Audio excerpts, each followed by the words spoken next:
الفاتحة إلى حضرة الحبيب المصطفى رسول الله صلى الله عليه وآله وصحبه وسلم. ثم إلى أرواح آبائه وإخوانه من الأنبياء والمرسلين صلوات الله وسلامه عليه وعليهم أجمعين. ثم إلى أرواح الصحابة والقرابة والتابعين وتابع التابعين لهم بإحسان إلى يوم الدين، وخصوصا إلى روح المرحوم شيخ المؤلف هذا الكتاب وأصوله وفروعه وما ينتسب إليه أجمعين، وإلى أرواح ووالدينا ووالديكم ومشايخنا ومشايخكم جميع المسلمين والمسلمات من مشارق الأرض ومغاربها برها وبحرها من أصول الفروع. شيء لله تعالى لهم الفاتحة.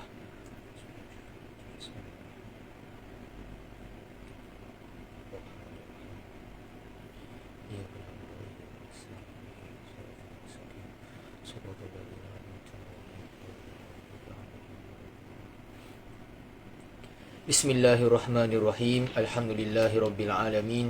Wassalatu wassalamu ala ashrafil anbiya'i wal mursalin wa ala alihi wa sahbihi ajma'in. Subhanaka la ilma lana illa ma 'allamtana innaka antal alimul hakim. Wa la hawla wa la quwwata illa billahil aliyyil azim. Rabbi shrah li sadri wa yassir li amri wahlul 'uqdatam min lisani yafqahu qawli. Rabbi yassir wa la tu'assir, Rabbi atim bil khair innaka ala kulli syai'in qadir. نوينا التعلم والتعليم والتذكر والتذكير والنفع والانتفاع والإفادة والاستفادة والحث على التمسك بكتاب الله وسنة رسوله صلى الله عليه وآله وصحبه وسلم والدعاء إلى الهدى والدلالة على الخير ابتغاء وجه الله وقربه وثوابه ومرضاته سبحانه وتعالى. أما بعد. Alhamdulillah, syukur kita kehadrat Allah Subhanahu wa taala kerana pada malam ini Allah Taala masih lagi mengurniakan kesempatan kepada kita untuk kita sambung perbahasan perbincangan kita di dalam kitab Safinatun Najah Fima Yajibu 'alal 'abdi li Maulah bagi tuan guru kita Syekh Muhammad Salim bin Sumair Al-Hadrami Asy-Syafi'i rahimahullahu subhanahu wa taala. Kita sambung perbahasan pada minggu lepas. Kita telah ceritakan tentang rukun-rukun wuduk. Pada hari ini insya-Allah musannif rahimahullahu subhanahu wa taala pengarang mendatangkan dengan satu fasal yang selanjutnya nak cerita lebih lanjut tentang niat, iaitu pengertian niat dan juga pengertian tertib. Ada kaitan lebih kurang dengan perbahasan yang telah lalu. Maka musannif rahimahullahu taala kata faslun an-niyyatu qasdu syai'i muqtarinan bi fi'lihi wa mahalluha al-qalbu wat talaffuzu biha sunnatun wa waqtuha inda ghasli awwali juz'in minal wajhi. Ini suatu fasal yang ketujuh, iaitu dia nak ceritakan tentang pengertian niat. Niat kita telah tahu merupakan satu rukun daripada rukun-rukun wuduk. Dan niat merupakan beberapa syarat yang diguna pakai di dalam banyak ibadat-ibadat yang kita laksanakan dalam seharian. Jadi di sini musannif pengarang nak cerita khusus tentang gapo itu niat. Maka musannif kata niat ialah qasdu syai'i muqtarinan bi fi'lih, iaitu kita berkehendak melakukan sesuatu perbuatan muqtarinan bi fi'lih, iaitu berserentak bersekali dengan tindakan kita melakukan perbuatan tersebut. Jadi bila kita dah tuju hati nak melakukan sesuatu perkara dan kita melaksanakan perbuatan tersebut, maka itulah yang dinamakan dengan niat. Adapun kalau kita tidak memulakan lagi perbuatan tersebut, maka para ulama menyatakan bahawa itu masih lagi tidak dinamakan niat, itu hanya dinamakan sebagai azmun. Itu tidak dinamakan niat. Jadi niat ialah bila kita tuju nak buat sesuatu perkara dan kita melakukan perkara tersebut, itu barulah dinamakan dengan niat. Jadi kalaulah seseorang dia kata dia nak sembahyang fardu, sembahyang, dia kata dia nak pergi sembahyang di masjid, tetapi dia telah niat di rumah dia, adakah itu telah diiktibarkan niat dia? Maka para ulama menyatakan bahawa niat dia tadi tidak diiktibarkan. Itu masih lagi tidak dinamakan niat, itu hanya dinamakan sebagai azam. Jadi bila yang dikatakan niat, bila dia mula melakukan ibadat tersebut. Kalaulah kita kata sembahyang, maka mulanya ialah ketika mana dia mula mengangkat takbir. Maka disitulah niat yang perlu dia buat. Dia datangkan dalam hati dia. Jadi musannif rahimahullahu subhanahu wa ta'ala, dia datangkan dalam fasal ini tentang 3 hukum hakam tentang niat. 3 perihal tentang niat, iaitu pertama dia nak ceritakan tentang hakikat bagi niat, iaitu pengertian bagi niat, iaitu yang kita nyatakan qasdu syai'i muqtarinan bi fi'lih, iaitu kita kehendaki melakukan sesuatu perkara bersekali berserentak dengan tindakan kita melakukan perkara tersebut. Itu adalah hakikat pengertian bagi niat. Kedua dia nyatakan wa mahalluhal qalbu wa talaffuzu biha sunnah. Ini nak cerita di manakah kita niat. Sebab niat ni orang jadi kekeliruan. Timbul kekeliruan di manakah kita nak niat. Sama ada di mulut ataupun kita niat di dalam hati. Maka musannif ceritakan bahawa wa mahalluhal qalbu. Kedudukan niat yang kita nak buat tadi ialah pada qalbun, iaitu pada hati ataupun jantung. Wa talaffuzu biha sunnah. Walhal kita melafazkan dengan lidah itu hukumnya adalah sunnah. Jadi telah ijma' para ulama bahawa niat itu tempatnya di dalam hati. Maka musannif rahimahullahu ta'ala dia ceritakan balik sebagai peringatan kepada kita bahawa talaffuz kita melafazkan niat itu hukumnya adalah sunnah sahaja, bukanlah menjadi suatu kewajipan. Kerana tidak disyaratkan untuk kita kata bahawa wuduk kita tadi sah dengan kita melafazkan. Tidak perlu, tidak disyaratkan. Hanya memadai kita niat di dalam hati.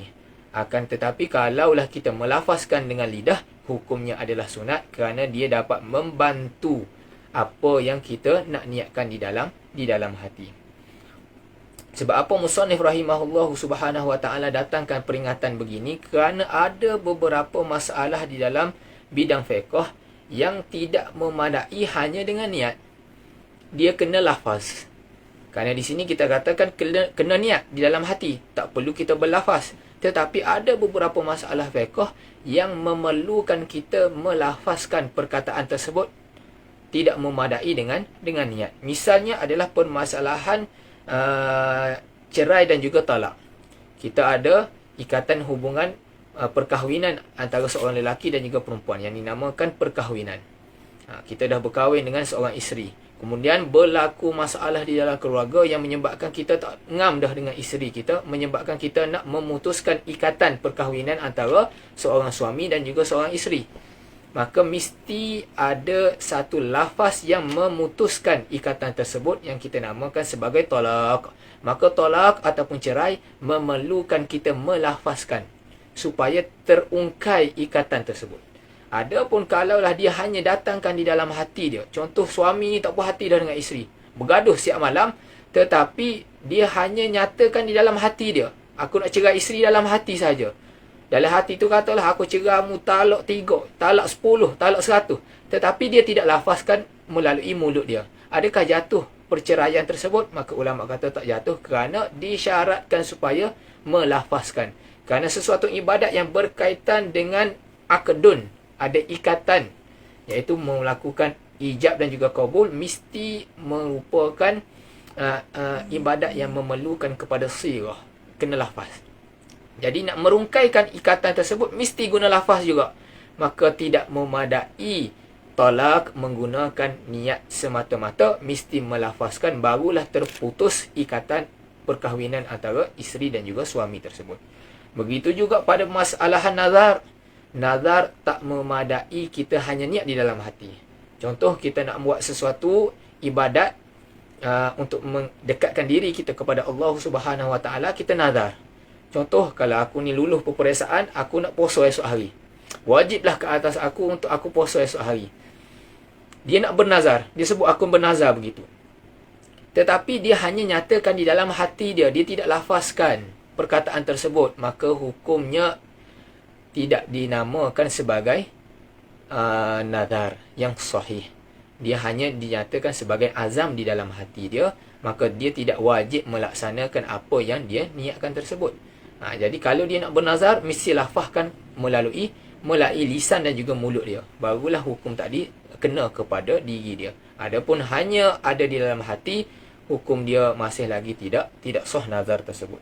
Sebab itu musannif rahimahullahu subhanahu wa ta'ala datangkan dengan peringatan bahawa musannif kata talaffuzu biha sunnah, melafazkan niat di dalam wuduk ataupun ibadat-ibadat itu adalah sunat semata-mata kerana nak menolong hati kita mendatangkan niat tersebut.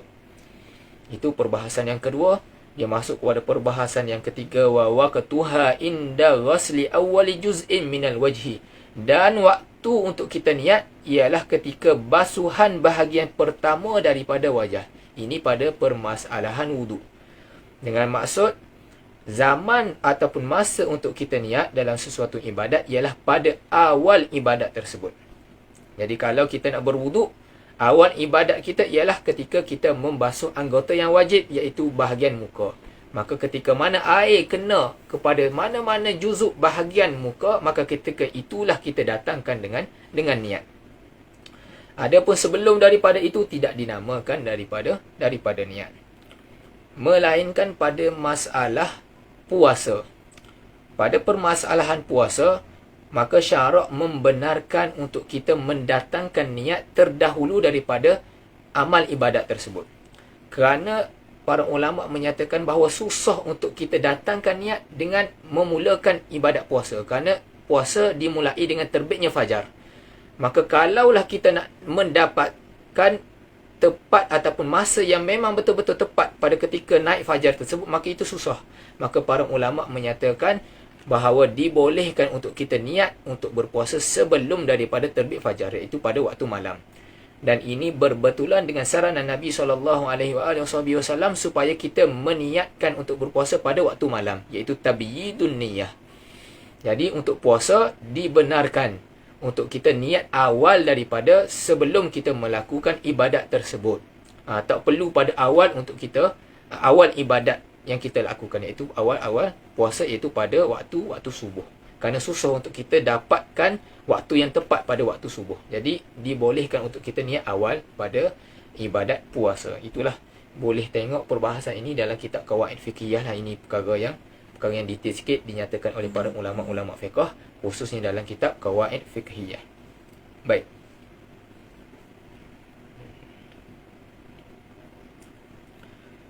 Musannif memadai dengan 3 sahaja perbahasan tentang niat. Maka para ulama menyatakan bahawa perbahasan tentang niatnya ada 7. Yang mana dikumpulkan di dalam satu nazam oleh para ulama, dikumpulkan dalam satu bait syair. Yang mana ulama nyatakan sab'un syara'ita atat fi niyatin takfi liman hawalaha bila wasan. Haqiqatun hukmun mahallun wa zaman kaifiyatun syartun wa maksudun hasan. Berdasarkan dalam nazam tadi, musannif datangkan 3 perihal tentang niat, iaitu hakikat bagi niat, tempat untuk kita niat, dan bilakah kita niat. Maka musannif ada lagi 4 perkara dia tak nyatakan dalam perbahasan ini, iaitu perbahasan yang keempat, iaitu hukum bagi niat. Jadi hukum bagi niat adalah wajib secara ghalibnya, wajib bila mana kita melakukan sesuatu ibadat yang memerlukan niat, wajib kita datangkan dengan niat.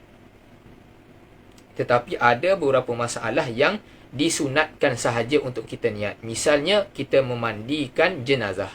Kerana memandikan jenazah ini adalah wajib, maka ketika itu niat untuk kita mandi jenazah tadi hanyalah sunat. Jadi seorang yang nak memandikan jenazah, disunatkan bagi dia niat untuk si mati. Ada pun kalau dia tidak niat, mandi tadi dikira sah juga, tak jadi masalah. Sunat sahaja dia niatkan. Itu yang keempat. Perbahasan yang kelima, kaifiyah, cara kita nak niat. Jadi cara nak niat ini berbeza melihatkan kepada amal ibadat yang kita nak laksanakan. Kalaulah sembahyang, cara niatnya berbeza dengan cara kita nak berpuasa. Begitu juga cara berwuduk berbeza cara kita niat dengan kita bertayamum. Jadi perbahasan tentang cara nak niat ni berbeza mengikut bab ibadat yang kita nak laksanakan. Macam perbahasan wuduk kita telah nyatakan sebelum ni. Ada 2 cara. Bagi orang yang sihat, apakah cara dia nak berwuduk. Bagi orang yang tidak sihat, contohnya dia ni sentiasa dalam keadaan berhadas, maka ada cara dia untuk dia berwuduk. Itu boleh tengok baliklah perbahasan. Kemudian perbahasan yang terakhir, iaitu syarat-syarat bagi niat. Yang ni penting untuk kita tengok. Ada 7 syarat bagi mengesahkan niat. Syarat yang pertama, mestilah orang yang berniat tadi itu Islam. Tidak sah niat seseorang yang kafir. Orang kafir dia tak sah untuk dia beribadat, dia datangkan dengan niat. Contoh, ada orang kafir, non-Muslim yang berminat dengan ibadat orang Islam. Dia berminat dengan Islam, dia nak tiru-tiru ibadat orang Islam. Contohnya, dia masuk dalam masjid, dia tengok orang sembahyang, maka dia nak sembahyang sama. Jadi dia ikutlah orang rukuk, orang sujud, maka dia ikut. Maka kita nyatakan kepada dia, alih-alih nak puasa, nak semaya ni, niatlah puasa, niatlah semaya supaya dia dapat pahala. Maka perbuatan tadi tidak mendatangkan faedah, kerana dia tidak mempunyai kelayakan untuk dia mendatangkan niat. Kerana syarat dia mestilah dia masuk Islam dahulu, barulah sah ibadat dia tadi. Jadi walaupun mungkin dia ni sembahyang dalam keadaan 5 tahun, 10 tahun sekalipun, tak tinggal semaya, tapi dia ni bukan orang Islam, ketika itu dia tidak dikurniakan pahala, kerana dia ni tidak lagi mempunyai keahlian. Dia masih lagi tidak mempunyai keahlian, iaitu jadi orang Islam. Jadi orang Islam itu adalah syarat untuk syarat mengesahkan niat. Syarat yang kedua mesti tamyiz, iaitu berakal. Berakal dengan masuk tamyiz, dia boleh membezakan antara perkara baik dan juga perkara yang buruk. Jadi ibadat orang gila ataupun budak-budak kecil yang masih lagi tidak mumayyiz, ibadat mereka tidak sah. Nah, orang gila dia nak beribadat tak sah. Nah, rajin dia nak semaya, jadi semaya dia tadi tu tak sah di sisi syarak, kerana dia telah hilang kelayakan untuk dia beribadat, iaitu berakal, tamyiz. Nah, itu syarat. Perbahasan dia panjang lagi, kita bincang lain kali lah pada kitab-kitab yang besar. Syarat yang ketiga, al-ilmu bil manwi. Dia mengetahui dengan apa yang dia niatkan. Contoh, dia nak melakukan ibadat sembahyang, maka dia kena tahu gapo yang dia buat. Dia semaya ni. Dia tidak memadai, dia hanya niat, kemudian dia ikut-ikut, tak jadi. Contoh, dia niat berwuduk, dia kena tahu gapo yang dia perlu buat dalam ibadat wuduk. Kalaulah dia niat wuduk tapi tak tahu nak buat gapo, ketika itu tidak sah niat dia berwuduk. Itu syarat yang ketiga. Syarat yang keempat, dia tidak mendatangkan sesuatu yang menafikan apa yang telah dia niat. Jadi perkara yang menafikan ni, salah satunya adalah dia murtad. Contoh, dia nak niat berwuduk, tiba-tiba ketika dia berwuduk tadi, dia murtad. Maka ketika itu terbatallah segala amalan ibadat dia, maka batallah wuduk yang dia laksanakan. Kerana murtad itu merupakan perkara yang menafikan amal ibadat. Maka batallah ibadat dia. Yang kelima, dia tidak menggantungkan amal ibadat dia tadi dengan sesuatu yang lain. Contoh lagu mana? Dia niat semaya. Bila dia angkat takbir, dia niat semayang. Dia kata, aku akan berhenti semaya bila mana berlaku sesuatu. Ini biasa berlaku lah bagi kita kan. Bila mana kita semaya, kita niat. Kalau berlaku sesuatu, aku berhenti semaya. Misalnya, kalau orang tina ataupun isteri, ibu, dia duduk masuk dapur, dia tinggal makanan dia di dapur, dia nak pergi semaya. Maka bila dia semaya tu, dia niat dalam semaya dia. Kalaulah masa aku masuk dapur, misalnya cerek air dia bunyi, dia nak pergi tutup makanan ataupun air yang ada di dapur tadi. Maka dia nak berhenti semaya. Maka ibadat semaya dia itu tidak dikira sah, walaupun perkara tadi tak berlaku. Jadi tak sah dulu lagi. Niat dia tu tak sah dah. Walaupun dia semaya comel, tak ada masalah berlaku, dia tak berhenti pun. Tapi dengan niat dia nak berhentikan ibadat dia apabila berlaku sesuatu perkara, maka ketika itu niat dia daripada awal lagi tidak sah. Contoh, bagi seorang ibu ataupun ayah, anak dia tidur, misalnya baby tengah tidur, maka dia nak sembahyang, maka dia sembahyang. Tapi dalam hati dia telah niat bahawa kalaulah baby dia ni sedar, dia nak berhenti sembahyang. Maka bila dia akad takbir je, ibadat dia tidak sah, tidak dikira, kerana niat dia pun telah tidak sah. Walaupun dia semaya comel, sapalah dia salam, baby dia tak bunyi, tidak menangis, dan dia pun boleh semaya secara tenang, tetapi dengan sebab niat dia dalam semaya tadi, dia nak memutuskan niat dia dengan berlaku sesuatu perkara, maka ketika itu niat dia daripada awal lagi tidak sah.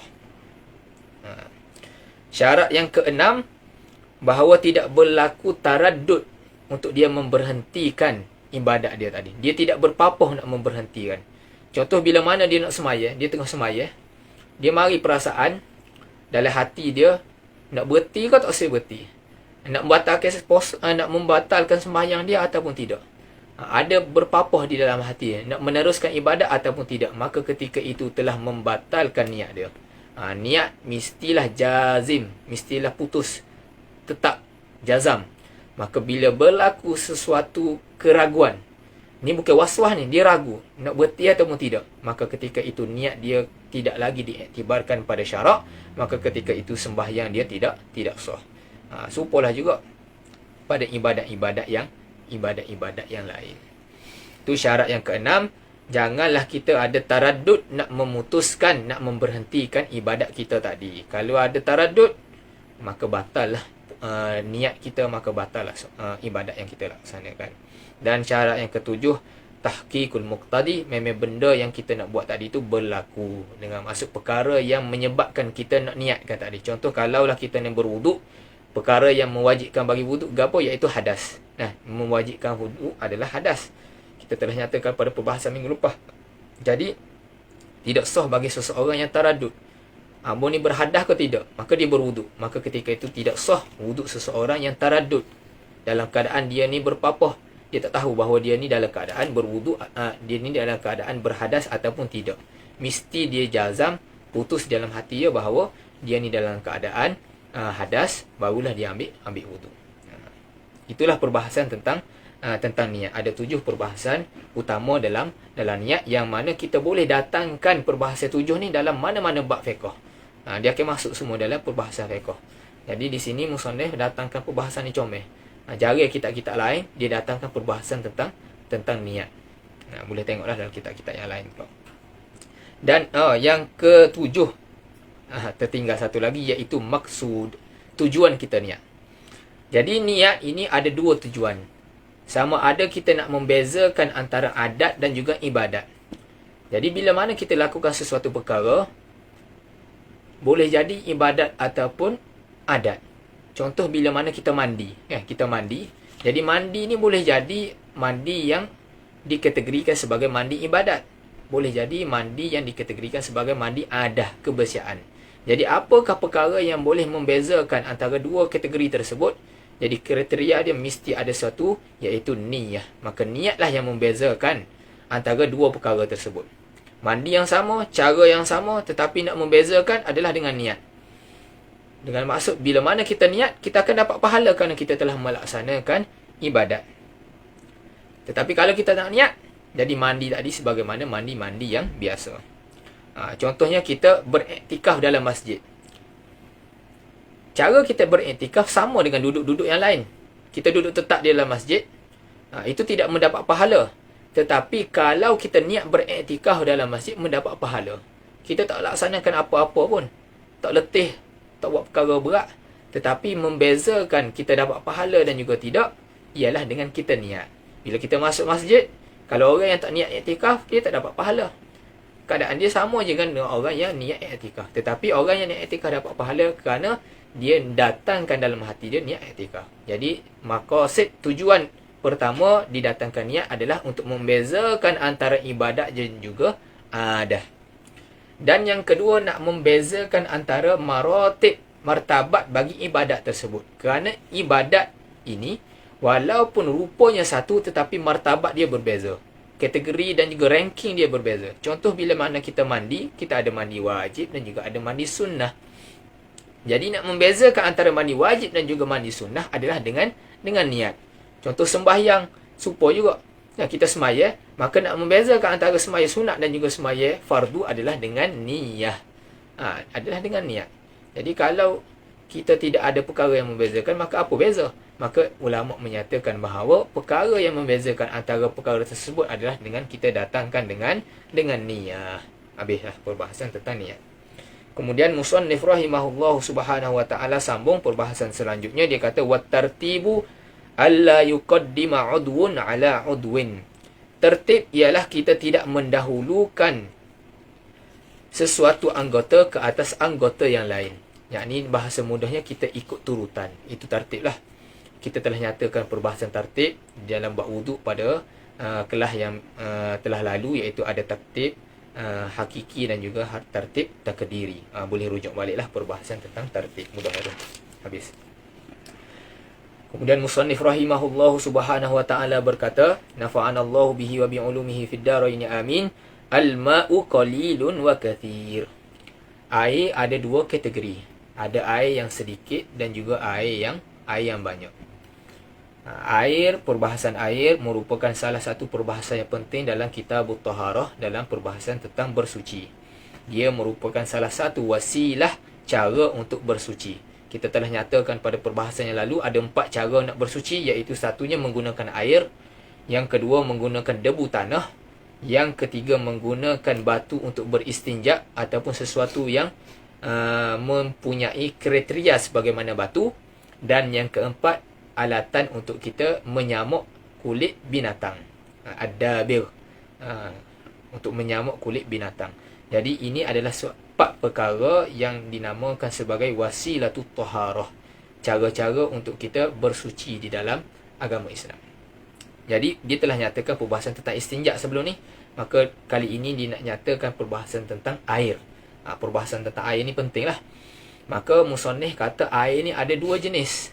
Pertamanya kita kategorikan sebagai air yang sedikit dan juga air yang banyak. Telah sedia maklum bahawa air mutlak iaitu air yang boleh menyucikan dan juga dia suci pada dirinya. Air mutlak iaitu air yang suci pada dirinya dan juga boleh kita gunakan untuk bersuci di dalam melaksanakan ibadat. Dengan maksud bersuci di sini iaitu pertama untuk mengangkat hadas kecil ataupun untuk menghilangkan najis. Itulah cara bersuci 2 lah, iaitu mengangkat hadas ataupun menghilangkan najis. Jadi air mutlak ni ada 2 lah, sama ada yang turun daripada langit ataupun yang keluar daripada perut bumi. Jadi yang turun daripada langit yang kita maklum ada 3 air, iaitu air hujan ataupun air salji yang telah cair, dan juga yang ketiga air embun. Ni budak-budak sekolah dah ingat lah ni. Jadi air yang keluar yang turun daripada langit ada 3, air hujan, air salji yang cair dan juga air embun. Adapun air yang keluar daripada bumi ada 4 kategori, iaitu air mata air, air perigi, air sungai dan juga air lautan. Jadi 7 jenis air ini hukumnya adalah suci lagi menyucikan tanpa kita melihat kepada sifat asal dia. Misalnya air tadi tu keluar dalam keadaan dia berwarna putih. Contohnya air mata air tadi tu dia keluar memancut air yang berwarna putih, maka dibolehkan untuk kita menggunakan air tadi dikira suci lagi menyucikan tanpa kita melihat warna dia. Ada tempat air sungai ataupun air perigi yang warna dia hitam, memang air tu warna hitam dah, maka dibolehkan juga kerana asal kejadian air tu memang begitu. Ataupun air tadi ni jernih ataupun keruh, sebab asal kejadian dia begitu. Ataupun rasa dia, contoh air ni rasa masin, ada air yang rasa tawar, ada air yang rasa masam. Jadi air lautan dia rasa masin, air yang di dalam sungai dia rasa tawar. Jadi kadang-kadang air sungai tu rasa masin, pelik kita. Dibolehkan juga kerana asal kejadian dia begitu dah, maka dibolehkan untuk kita suci menggunakan air tersebut, kerana air tadi adalah air mutlak, suci lagi menyucikan kerana dia turun daripada langit dan juga muncul daripada bumi, yang terbit daripada bumi. Maksudnya air tadi ni bukan dikotori oleh sesuatu perkara lah. Contoh kalau sungai kita masuk minyak, lepas tu berubah jadi warna tu, tu cerita lain. Yang ni memang asal dia warna gitu. Boleh tengok dalam internet ada beberapa sungai yang warna dia pelik ada yang warna biru, ada warna hijau, ada warna hitam.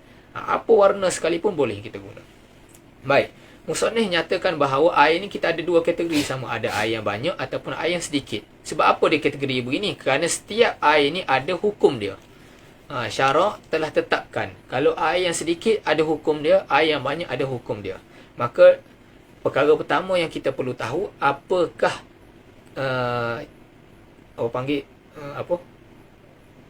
ukuran ataupun dhabit bagi air yang sedikit dan juga air yang banyak. Maka musannif kata fal qalilu madunal kullataini wal kathiru kullatani fa akthar. Jadi air yang sedikit ialah air yang kurang daripada 2 kullah, dan juga air yang banyak ialah air yang cukup-cukup 2 kullah ataupun air yang lebih daripada 2 kullah. Kullah biasanya kita dalam bahasa Melayu pun kita sebut air kolah kan, air kolah. Jadi kita kena tahu apakah yang dimaksudkan dengan kullah. Kullah ni dalam bahasa Arab iaitu bejana ataupun bekas air yang besar. Diguna pakai juga dalam bahasa Melayu iaitu kita guna kolah kan, kolah.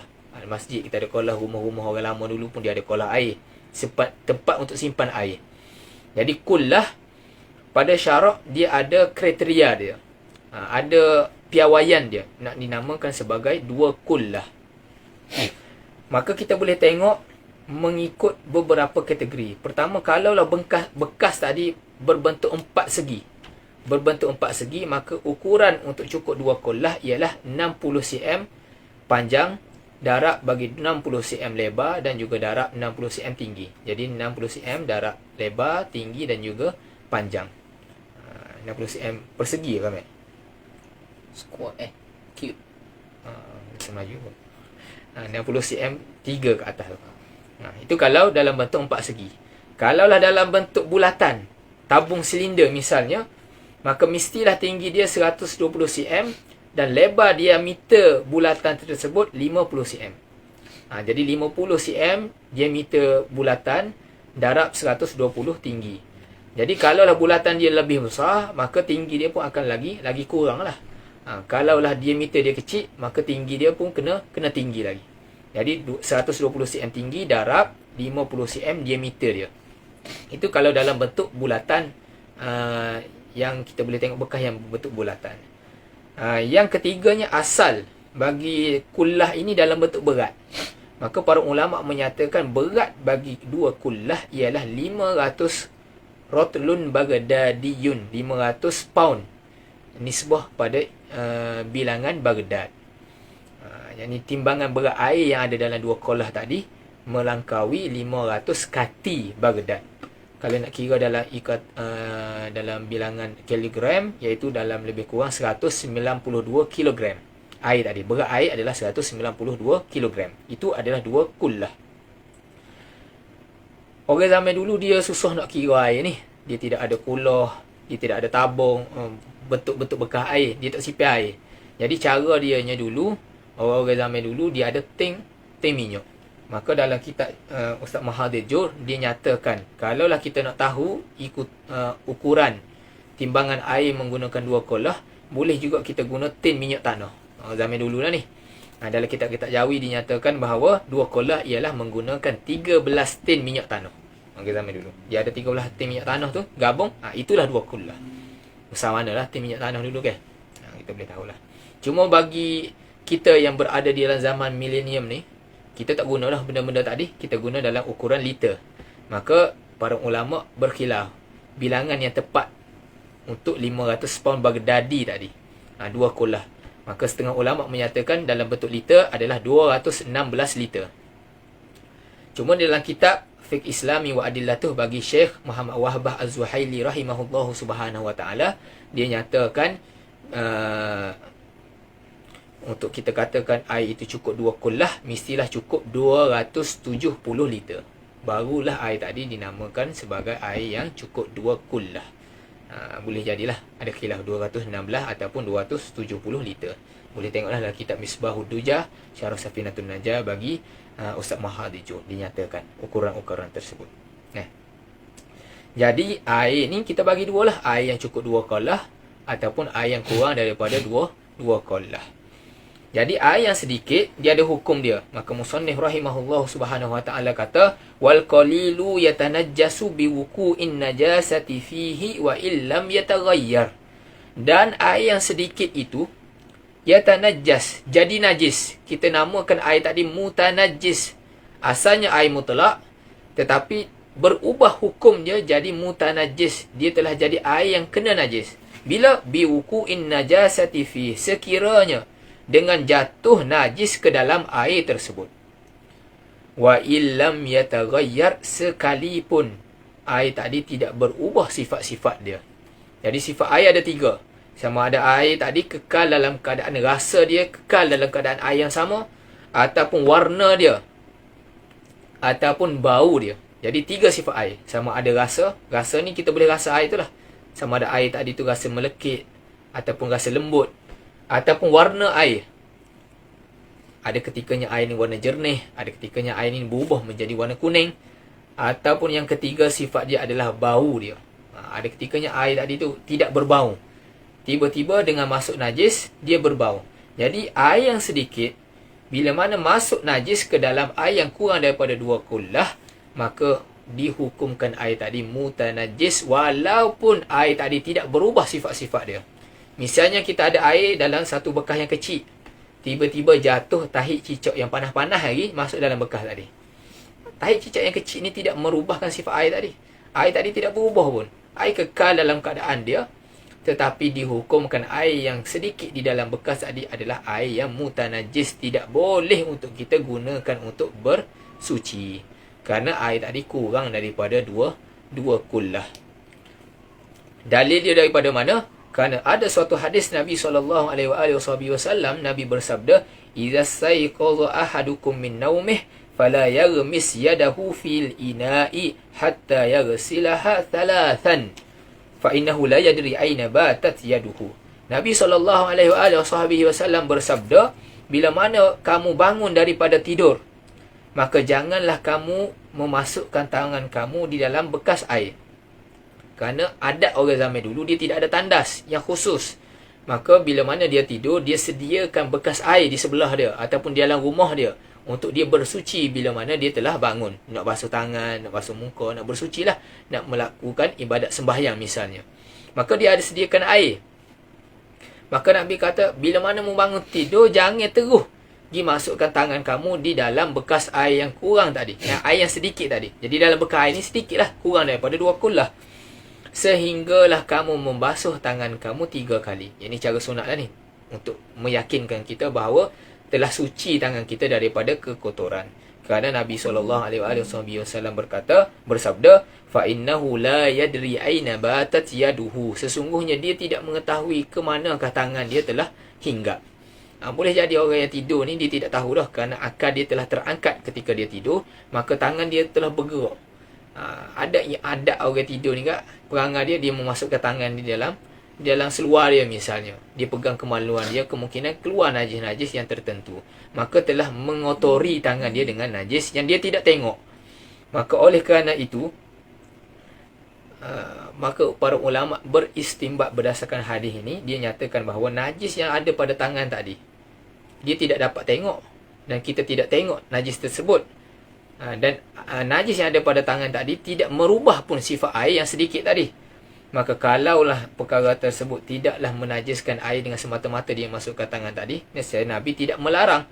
Tetapi di sini Nabi melarang para sahabat daripada memasukkan tangan ke dalam bekas-bekas air tersebut. Maka ini menunjukkan bahawa air yang sedikit tadi boleh berubah hukumnya daripada air yang suci kepada air yang mutanajis, dengan sebab kita memasukkan tangan kita yang kita tidak tahu telah sentuh najis ataupun tidak.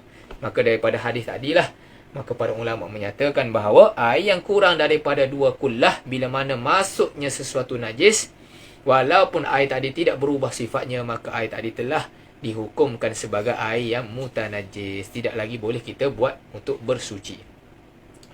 Tetapi para ulama menyatakan ada 3 syarat untuk dinamakan air tadi tu mutanajis. Pertama, syarat pertama, mestilah najis masuk di dalam air. Najis itu masuk di dalam air. Adapun kalaulah air yang kena kepada najis itu tidak menajiskan tempat tersebut. Contoh kita nak basuh kan, najis, air kena kepada najis. Itu tidak mengotori tempat tersebut kerana air yang kena kepada najis. Yang jadi masalah bila mana air yang sedikit masuk najis ke dalam air yang kurang 2 kolah tadi. Ini perbahasan yang panjang ni. Kita akan bincang tentang ma'ul usalah, air basuhan. Contohnya dalam mesin basuh, ataupun kita nak basuh najis yang kena pada pakaian. Kita akan bincang lepas ni lah, bukan pada tempat dia. Itu syarat yang pertama. Syarat yang kedua, dia yakin bahawa najis tadi jatuh di dalam air tersebut. Kalau dia ada syak ataupun semata-mata zon sahaja, ketika itu tidak memberi mudarat, boleh guna air tersebut. Itu syarat yang kedua. Dan syarat yang ketiga, mestilah najis tadi itu bukan najis yang dimaafkan.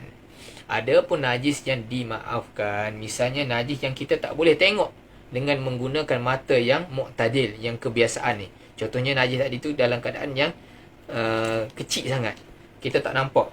Ataupun bangkai binatang yang tidak mengalir darah di dalam anggota tubuh dia. Misalnya nyamuk. Bukanlah nyamuk ni ada darah tak, tapi darah manusia. Contoh lagi apa? Semut.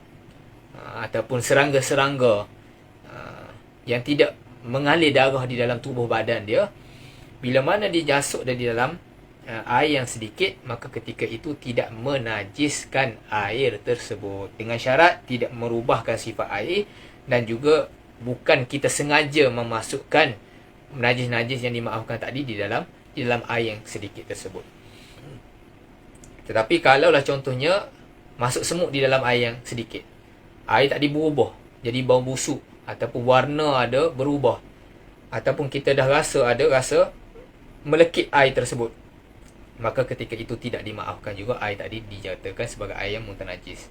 Ataupun kita sengaja memasukkan semut di dalam air, maka ketika itu jugalah air tadi ada dikira sebagai air yang mutanajis. Sebab itulah biasa kita dengar ustaz-ustaz kita dulu bagi pengajaran dalam kelas-kelas mereka, kalaulah kita nak buat air, misalnya nak buat air teh, maka cara yang paling selamat adalah kita memasukkan dulu gula di dalam bekas cawan, barulah kita memasukkan air panas ke dalam gula tadi.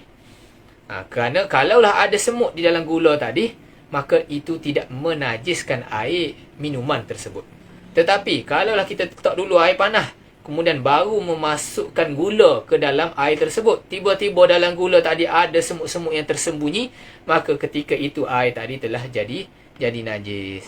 Kerana kita sengaja memasukkan binatang tadi, walaupun dia dikira sebagai najis yang dimaafkan, tetapi kerana kita sengaja memasukkan dalam air yang sedikit, maka air sedikit tadi tetap dihukumkan dengan mutanajis. Habis. Ini kita nak cerita tentang air. Ada pun cecair. Dia beza antara air dan juga cecair. Air ni adalah sesuatu yang jernih ni lah. Air, maklumlah apa air. Dia ada satu lagi cecair. Misalnya minyak, susu ataupun madu, itu adalah cecair, bukan perkara-perkara yang jamit, bukan perkara yang keras. Jadi hukum cecair sama ada sedikit ataupun banyak, cukup 2 kolah ataupun kurang daripada 2 kolah, hukum dia adalah sebagaimana hukum air yang sedikit, iaitu dengan masuknya najis ke dalam cecair tersebut, sama ada air tadi berubah sifat-sifatnya ataupun tidak, maka dikira cecair tersebut adalah mutanajis. Contoh kita ada minyak, tiba-tiba masuk najis ke dalam minyak tersebut. Contohnya cicak jatuh dalam dalam minyak tersebut. Maka dengan semata-mata masuknya cicak tadi dalam minyak, maka minyak tadi telah dikotori. Hukum dia kata adalah dihukumkan sebagai mutanajis. Tak boleh guna dah minyak tadi. Dia lain kalaulah benda tadi keras. Minyak yang beku. Ada dalam hadis yang mana Nabi menyatakan, bersabda, bila mana jatuhnya bangkai dalam minyak yang beku, contohnya dalam musim sejuk, maka minyak tadi beku jatuh bangkai tikus misalnya, maka dibolehkan untuk kita guna minyak yang beku tadi, dengan makna kita mengeluarkan bangkai dan juga persekitaran dia, kerana itu bukan cecair. Tetapi kalau cecair, tidak boleh guna secara total, kerana dah dikira sebagai mutanajis. Itu hukum bagi air yang sedikit kurang daripada 2 kullah. Seterusnya perbahasan tentang air yang banyak. Musannif rahimahullahu subhanahu wa ta'ala kata, wal ma'ul kathiru la yatanajjasu illa idza taghayyara ta'muhu aw launuhu aw rihuhu. Dan air yang banyak pula, la yatanajjasu, tidaklah jadi najis, illa idza taghayyara ta'muhu, melainkan apabila najis yang masuk ke dalam air yang banyak tadi merubah sifat-sifat airnya, iaitu merubahkan rasanya, ta'muhu, dia merubahkan rasa air, au launuhu, merubahkan warna air, au rihuhu, merubah bau air. Jadi air yang lebih daripada 2 kullah ataupun yang cukup-cukup 2 kullah, bila mana masuk sesuatu najis, tak kira lah najis tadi itu najis yang dimaafkan ataupun najis yang tidak dimaafkan, dengan masuknya najis, maka kita tengok kalau air tadi itu berubah sifat-sifatnya. Contohnya kalau sebelumnya air itu warna putih, jernih, tiba-tiba dengan masuknya najis dia berubah jadi warna kuning. Ataupun sebelumnya air itu tidak berbau, bila mana masuknya najis air itu telah berbau. Ataupun sebelum ini air itu rasanya lembut sahaja, bila mana masuk najis ke dalam air yang cukup 2 kullah tadi, air itu telah rasa ada likat, air itu dah rasa melekit, maka ketika itu walaupun perubahan tadi itu perubahan yang sedikit, maka ketika itu air itu telah dihukumkan sebagai air yang mutanajis, tidak lagi boleh digunakan untuk kita bersuci. Itulah lebih kurang perbahasan tentang air yang cukup dua kullah. Sebab itulah biasanya masjid-masjid dulu kita penuhkan air itu lebih daripada 2 kullah. Supaya bila mana masuk sesuatu najis ataupun guna air musta'mal, dia lebih daripada 2 kullah, maka air tadi itu kekal lagi dalam tahuriyahnya, masih lagi kekal dalam keadaan air tadi suci lagi menyucikan. Cuma kadang-kadang air tadi itu telah berubah sifat dia. Air yang banyak dia telah berubah sifatnya. Maksudnya air tadi itu telah berubah rasa dia, warna dia telah berubah. Cuma kadang-kadang dia hilang dengan sendirinya. Contoh air kolah kan, masuk najis. Contoh jatuh tikus mati dalam kolah masjid. Maka kita tak saya nak buang air tadi, maka kita buang najis, buang tikus tadi. Kemudian kita tinggal lama, kolah tadi tak ada orang cara, tiba-tiba dengan sebab kita tinggal lama tadi, air tadi berubah sifat dia kembali kepada sifat yang asal. Dengan sebab kita tinggal lama. Ataupun dengan sebab kita tambah air lain ke dalam bekas tadi, menyebabkan air yang tadi berubah sifatnya tiba-tiba kembali kepada sifat dia yang asal. Yang ni dengan air tambahan. Sama ada air tambahan tadi menggunakan air yang telah musta'mal, tak ada masalah. Ataupun air mutanajis juga. Air yang kena najis juga kita tambah. Sehingga menyebabkan air tadi hilang sifat-sifat yang merubahkan sifat yang asal kembali kepada sifat yang asal. Maka ketika itu dikira air tadi suci semula. Kembali suci. Dengan sebab dia telah kembali kepada sifat dia yang asal. Jadi cara untuk kita menyucikan air yang lebih daripada 2 kullah yang telah kotor dengan sebab masuknya sesuatu najis, maka kalau kita nak buang air tadi rasa saya rugilah air 2 kullah. Contohnya apartmen yang besar, dia guna tangki yang besar, ataupun rumah kita ni ada tangki yang besar. Tiba-tiba masuk binatang yang menyebabkan air tadi tu berubah. Rosak air dalam kolah kita tadi ataupun dalam tangki air kita tadi. Maka cara yang paling selamat adalah kita sama ada kita memasukkan air lain ke dalam bekas tadi, sehinggalah air tadi bertambah menyebabkan dia kembali kepada sifat dia yang asal. Itu satu cara. Ataupun dia tinggalkan air tadi dalam keadaan dia yang dalam keadaan itu, sehinggalah air tadi itu berubah dengan sendirinya dengan sebab lama kita tinggal.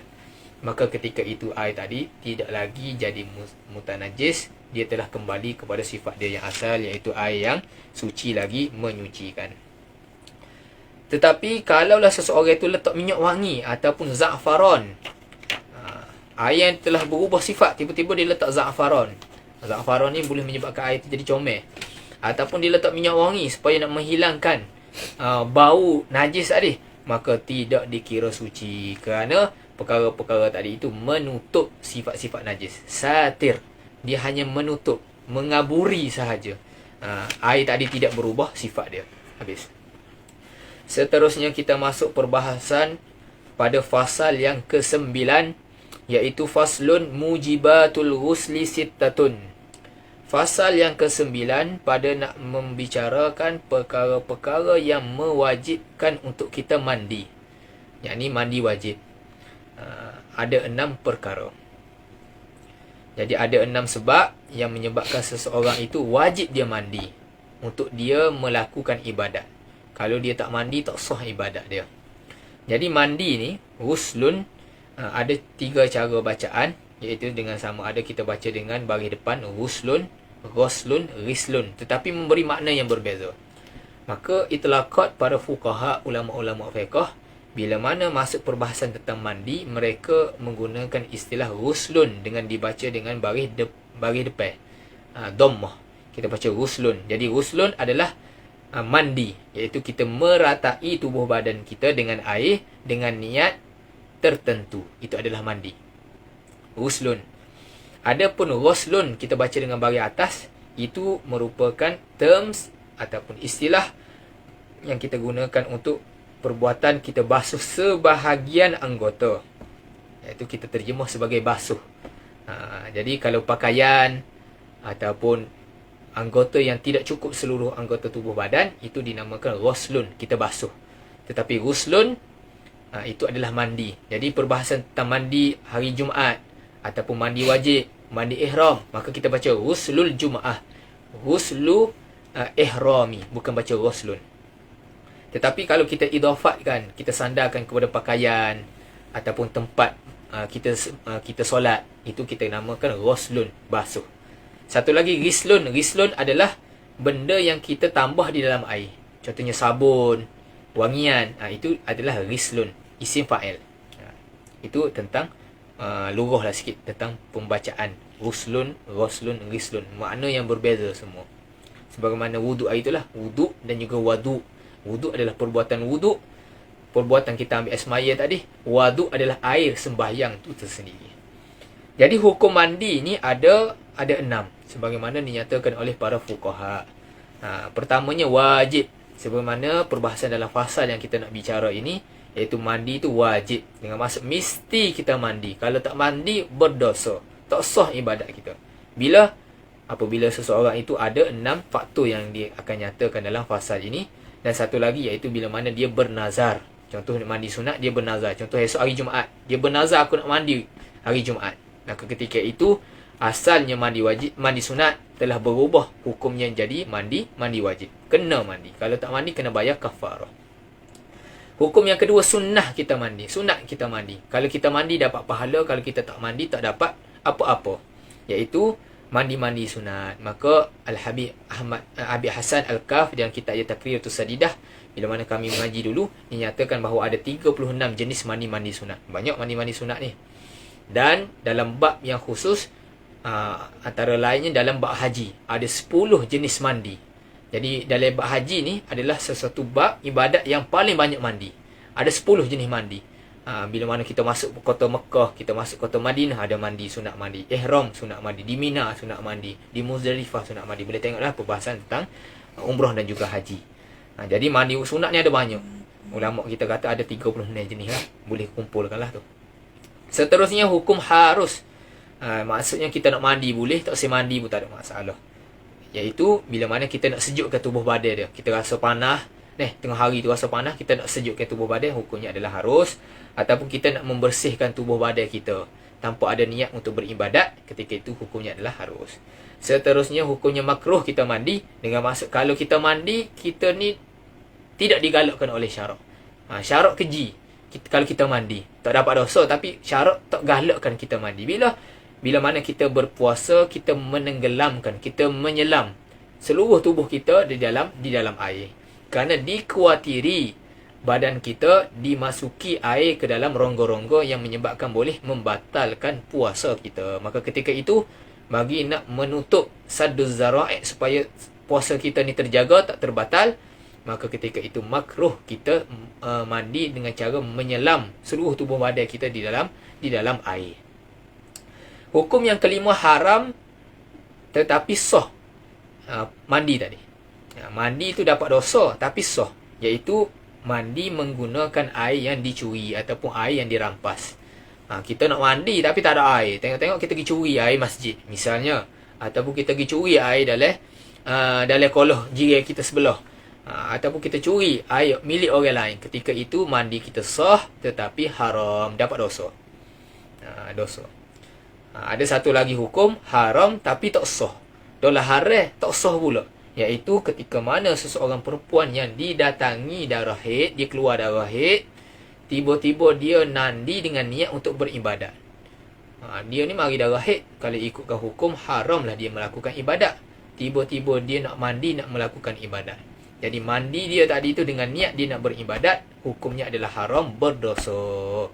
Kerana orang yang haid, haram untuk dia melakukan ibadat-ibadat yang tertentu itulah.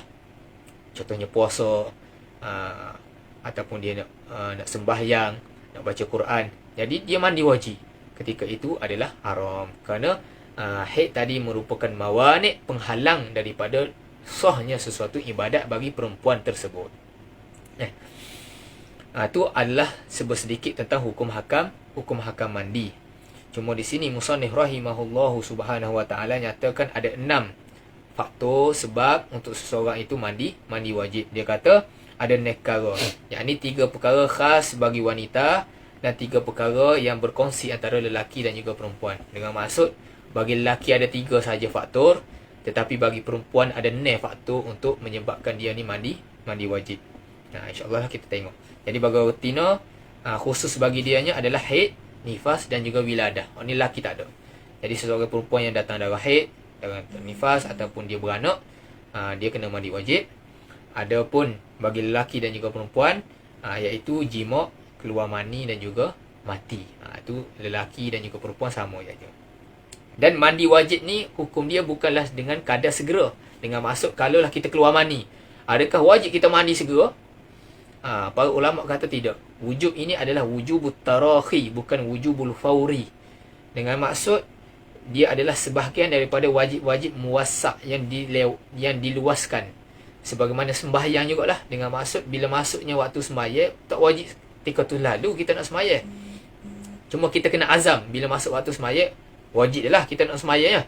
Cuma adakah segera tu ataupun tidak? Tidak. Maksud kalau kita niat azam, aku nak sembahyang pukul 2 nanti, dibolehkan. Kita tak sembahyang kan ada kerja. Kerana sembahyang ni adalah ibadat muwassa', dia waktu yang luas. Begitu jugalah mandi. Mandi ni adalah suatu ibadat yang muwassa', dia luas. Tetapi dia boleh jadi dayiq, jadi sempit bila mana sempitnya waktu ataupun ketika mana kita nak melaksanakan ibadat. Contoh kita nak sembahyang lah, kita keluar mani, maka ketika tu wajib kita mandi. Ataupun kita keluar mani, tiba-tiba kita tengok waktu tinggal lagi beberapa minit nak masuk waktu sembahyang yang lain, nak habis dah waktu sembahyang, maka ketika tu wajib kita mandi wajib.